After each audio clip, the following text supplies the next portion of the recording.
శ్రీమాతే నమః. అమ్మకు ప్రేమతో ఛానల్కి స్వాగతం.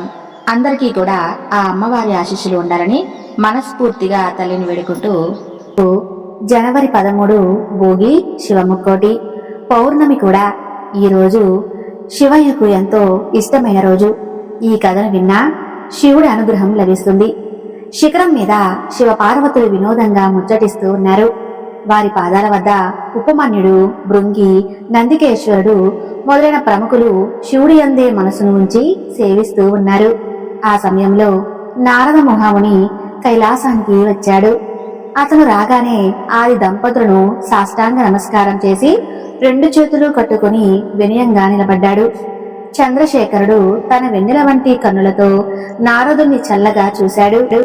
అప్పుడు పార్వతీదేవి నారదుని ఇలా అడుగుతుంది, నారదా, నీవు భూలోకానికి వెళ్లి వచ్చావు కదా, అక్కడి విశేషాలను స్వామివారికి విన్నవించు అని పలికింది. అప్పుడు నారదుడు ఇలా అంటాడు, స్వామి, ఎందువల్లో తెలియదు కాని భూమిపైన శివభక్తి సన్నగిల్లింది. శైవేత్తలతో మాట్లాడడమే మానేశారు. శివతత్వాన్ని ప్రచారం చేయటం లేదు. కొందరు కేవలం లౌకిక జీవనంలో మునిగిపోయారు.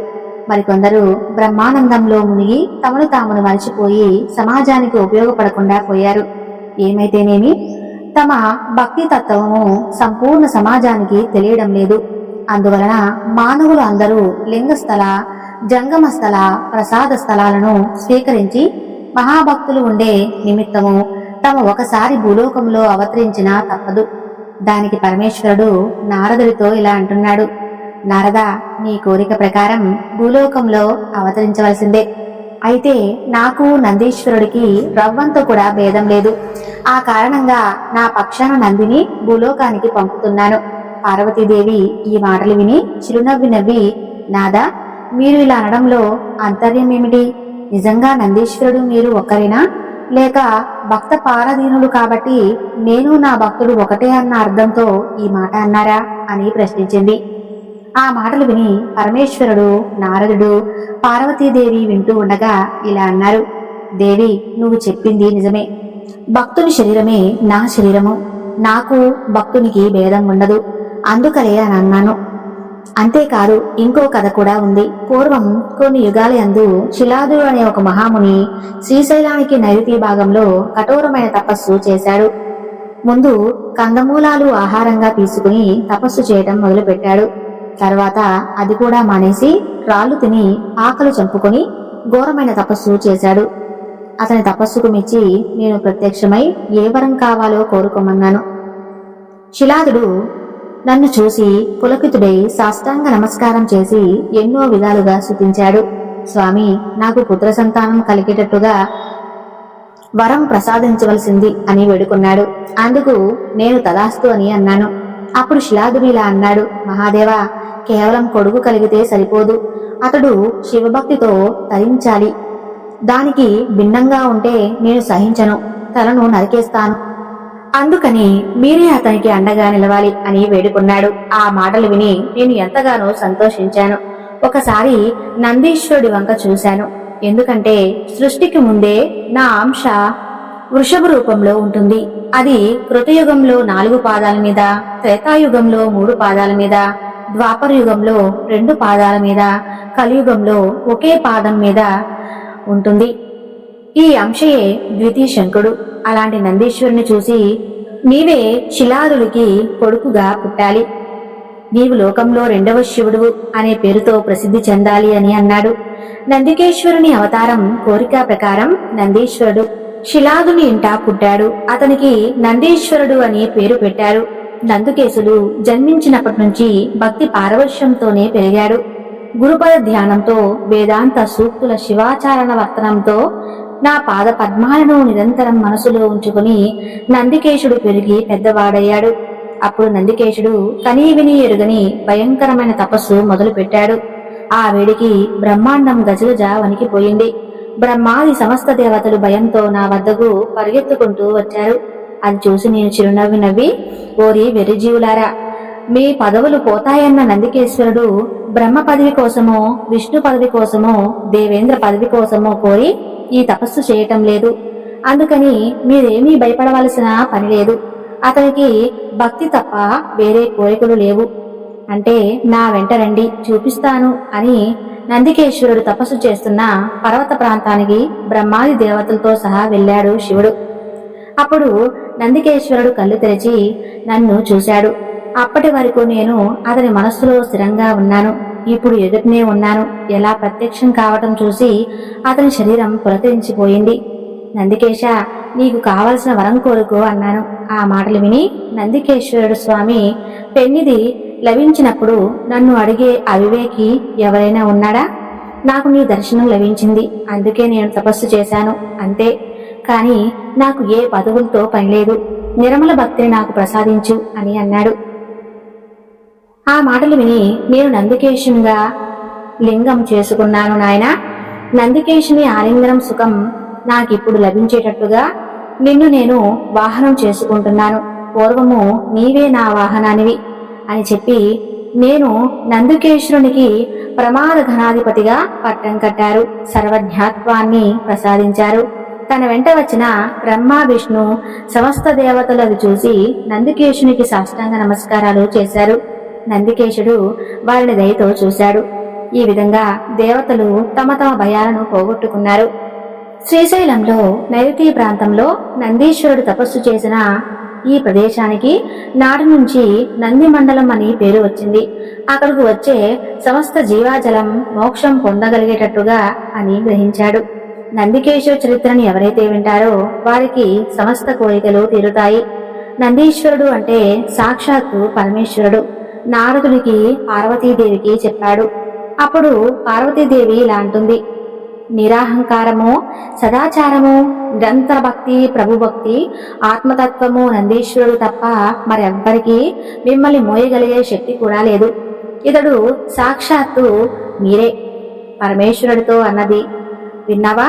నారదా నారదా, ఘనత అనే శివుడు నారదుడితో అన్నాడు. తరువాత పరమశివుడు నందితో ఇలా అంటాడు: నాయనా, నా భక్తితత్వం నీవలని భూలోకంలో ప్రచారం చేయవలసి ఉంటుంది. అందువలన నీవు మానవలోకానికి వెళ్ళు. అక్కడ ద్వితీయ సభ్యుడు అనే పేరున నీవు ప్రసిద్ధి చెందుతావు. లోక శ్రేయస్సు కొరకు మా కోరిక నెరవేరినట్లుగా నీవు మానవ రూపంలో పొడిని పావనం చేయడానికి బసవడు అనే పేరు మీద వెళ్ళు. నందికేశుడు ఈ మాట విని ఇలా అన్నాడు: స్వామి, అగ్ని ఎలాంటిదైనా శిరసావహించి నేను చేస్తాను. దానికి నేను ఇంత దూరం వెళ్ళాలా? భూలోకానికి మాత్రం మీరే కర్త కదా. అలాంటప్పుడు కైలాసమైతే ఏమిటి, భూలోకమైతే ఏమిటి? అక్కడున్నా ఎక్కడున్నాయందే నేను ఉన్నట్లు.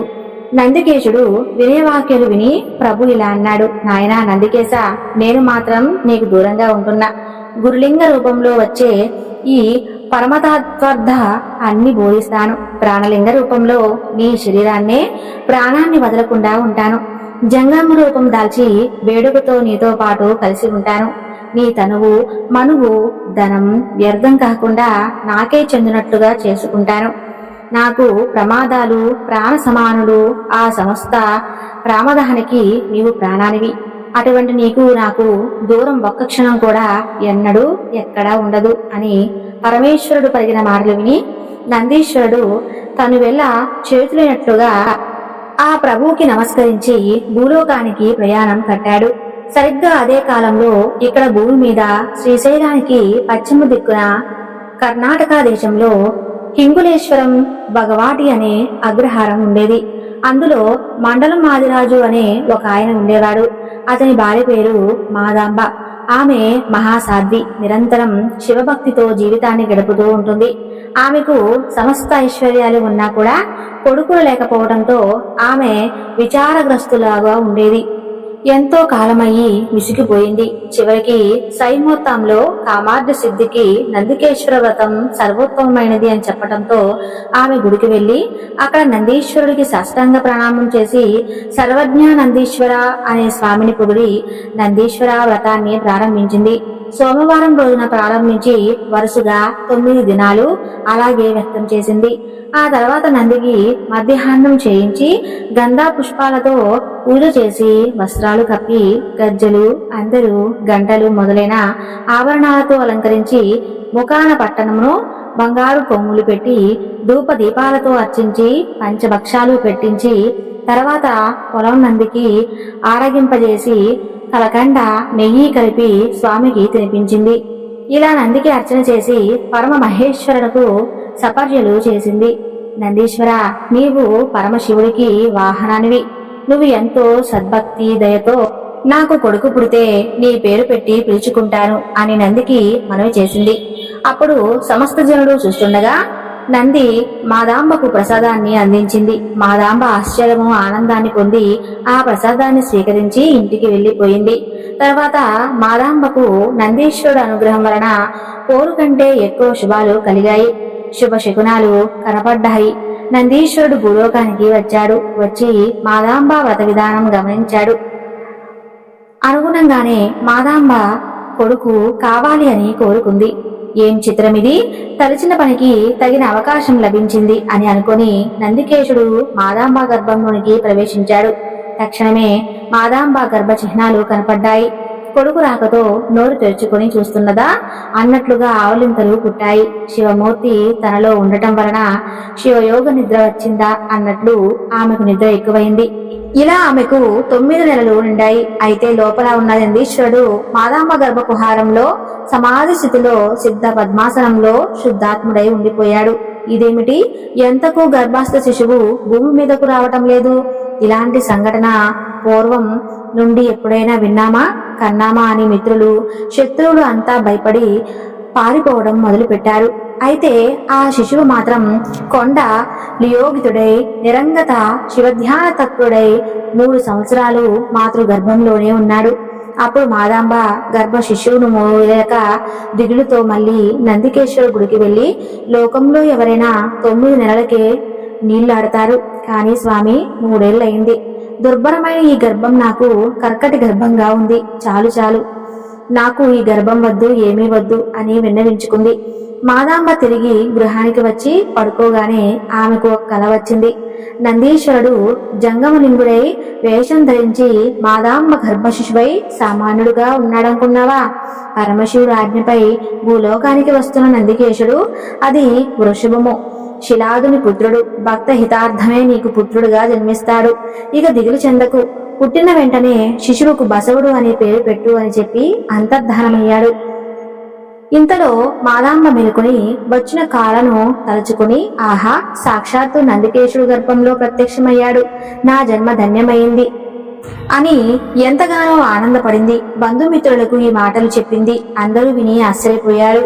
అప్పుడు పరమేశ్వరుడు గర్భశిశువును ఉద్దేశించి, ఇందుకోసం వచ్చిన పని మర్చిపోయి లోపలే ఉన్నాను అని అనగానే పద్మాస్తనుసుడై నా శిశువు పరమేశ్వరుడు నమస్కరించి మాదాంబ గర్భాన్న ఉదయించాడు. శిశువు పడుతున్న సమయంలోనే పరమేశ్వరుడు అదృశ్య రూపంలోనే ఉండి ఆ శిశువుకు లింగధారణ చేశాడు. నందికేశుడు బిడ్డ పుట్టగానే బంధుమిత్రులు శిశువుని చూస్తున్నారు. అప్పుడు భస్మం, రుద్రాక్షలు ధరించి రాగి కుండలతో త్రిపుండ రేఖలతో ఒక చేత యోగదండము, మరొక చేత గొడుగు ధరించి పరమశివుడు తపస్వి వేషంలో ఆ గదిలోనికి ప్రవేశించి మాదాంబను ఆశీర్వదించాడు. ఎవరు స్వామి, తమరు అని అక్కడికి వారు ప్రశ్నించగా, మా ఇల్లు సంగమేశ్వరంలో ఉంది. నా పేరు కూలి సంగమేశ్వరుడు. వెనుకటి జన్మలో ఈ శిశువు నాకు కొడుకై లోకహితార్థమై నీకు జన్మించాడు. అందుకనే చూడటానికి వచ్చాను. ఇక నుండి ఈ శిశువు నేనే. గురువు మాదాంబ, ఈ బిడ్డకు లింగపీఠం కాని ప్రసాదం ఎన్నడూ తినిపించకు, ఇదే నా ఆజ్ఞ అని చెప్పి ఆ తపస్వి అదృశ్యమైపోయాడు. అప్పుడు ఆ పురిటి గది 1000 సూర్యులు వెలిగినట్లుగా వెలిగిపోయింది. శిశువు దివ్య తేజస్సుతో దగదగ వెలిగిసాగాడు. మాదాంబ, మాదిరాజు అది చూసి ఎంతో సంతోషానికి గురయ్యారు. బసవన్న క్రమంగా పెరుగుతూ పెద్దవాడయ్యాడు. వెనుక చేపట్టి ఉండే తనకేంటి అన్నట్లుగా తేజమూర్తి బసవన్న పాపగా ఉన్నప్పుడు దీపాన్ని చూసి నవ్వేవాడు. లింగ ప్రసాదమే స్వీకరిస్తున్నాడా అన్నట్లుగా తల్లి స్తనాన్ని స్వీకరించేవాడు. భూమిపైన తగ్గిన నిర్మల శివశక్తి మళ్లీ తలెత్తుతుందా అన్నట్లు తలపైకి ఎత్తేవాడు. పద్మాసన విధానం అభ్యసిస్తున్నాడా అన్నట్లు కూర్చోవటం మొదలుపెట్టాడు. తానే ద్వితీయ శంకుడు అని అనిపించేటట్టుగా నంది వలె భోగడం మొదలుపెట్టాడు. అలాగే అన్ని విద్యలు నేర్చుకుని బసవడు ఒకరోజు తండ్రితో ఇలా చెబుతున్నాడు. మామిడి గింజను భూమి మీద నాటితే వేప మొక్క ఎలా మొలుస్తుంది? అలాగే భక్తి మార్గం నిష్ణాతుడైన నాకు ధర్మేతరులైన మీరు ఎక్కడ తల్లిదండ్రులు మా తాత చరమ తండ్రి, పెళ్ళయ్యాక కాయలకు నేను బిడ్డను, మీరు ఇష్టం వచ్చినట్టుగా ఉండండి, నాకు తోచినట్లు నేను ఉంటాను అని ఈ విధంగా బసవ తండ్రితో చెప్పి సోదరి నాగమాంబతో సహా ఇల్లు విడిచి వెళ్లిపోయాడు. ప్రజలు ఆశ్చర్యపడగా బసవుడు శివుడి సన్నిధిలో గుడిలోనే ఉండటం మొదలుపెట్టాడు. ఇలాగే కొంతకాలం గడిచిపోయింది. బసవుడు ఉపనయనం అని ప్రకటించినప్పుడు చాలా మంది బంధువులు మాదిరాజు ఇంటికి వచ్చారు. అందులో బాలదేవుడు కూడా ఉన్నాడు. బాలదేవుడు మాదాంబుకు సోదరుడు, ప్రభువైన దండనాయకుడు. ఆయన బసవేశ్వరుడి భక్తి చూసి ఎంతగానో ఆనందపడ్డాడు. ఎలాంటి శివభక్తికి నా కుమార్తెను ఇచ్చి పెళ్లి చేస్తాను, కానీ తారునికి ఎవరు అనే నిర్ణయించుకున్నాడు. ఇలా అనుకుని బలదేవుడు బసవకుమారుడు నివసించే చోటుకి వెళ్లి, ఓ మహేశ్వర, నా కుమార్తెను నీవు భార్యగా స్వీకరించి కరుణింపవలసిందని ప్రార్థించాడు. బసవకుమారుడు బలదేవుని కోరికను మన్నించాడు. బసవన్న సంగమేశ్వరం చేరుకున్నాడు. ముందుగా ఆ పుణ్యస్థలానికి వందనమాచరించి గురుస్తవంతో నగర ప్రవేశం చేశాడు. తర్వాత గుడిలోకి వెళ్లి బసవన్న గురులింగమూర్తికి సాష్టాంగ ప్రణామం చేసి వేద పురాణార్థ సూక్తులతో స్వామిని ప్రదర్శించాడు. అప్పుడు గుడిలో నుండి సంగమేశ్వరుడు జంగమ వేషాన్ని ధరించి బయటికి వచ్చాడు. ఆయన చూడగానే బసవన్న నిర్భయమైన ఆనందంతో తన కన్నీళ్లే అభిషేకం కాగా గురుదేవుని పాదాలను అభిషేకించాడు. అప్పుడు సంగమేశ్వరుడు తన ముద్దుల కొడుకును లేవనెత్తి కౌగిలించుకొని ప్రసాదమిచ్చి ఇలా అన్నాడు, ఇక్కడికి వచ్చిపోతుంటే భక్తుల వలన సత్యనిత్యం వింటూనే ఉన్నాము. బసవ శివభక్తులలో లోపాలను ఎంచవద్దు. భక్తులు తిట్టినా కొట్టినా కాలం తన శరణు అని మాత్రమే అని పరస్త్రీలను సోదరీమణులుగా భావించి భక్తి వంచన లేనిది అని గుర్తించదు. నేను వేరు కాదు, శివభక్త స్థితి చేయి. ఎలాంటి కష్టం వచ్చినా మమ్మల్ని స్మరించుకో, సత్య మార్గాన్ని వదలవద్దు నాయనా అని మృదు మధుర భాషలతో కొడుకును ప్రబోధించి కౌగులించుకుని బసవుని మొక్కుచూ తిరిగి తాపస రూపంలో ఉన్న గురులింగమూర్తి గుడిలో అదృశ్యమైపోయాడు. అది చూసిన భక్తులు ఆశ్చర్యపోయి, మునిపెన్నడూ ఈ గుడిలో ఇలాంటి తపస్వి చూడలేదు, సాక్షాత్తు శివుడే ఈ రూపంలో వచ్చాడు అనేందుకు ఎటువంటి సందేహము లేదు. బసవన్ని అంతటి భక్తుడు కదా, కాకుంటే సాక్షాత్తు జంగమేశ్వరుడు వచ్చి ప్రబోధించి ఎందుకు వెళ్తాడు? బసవన్న జన్మధన్యము. భక్తులు అంటే ఇలాగే ఉండాలి.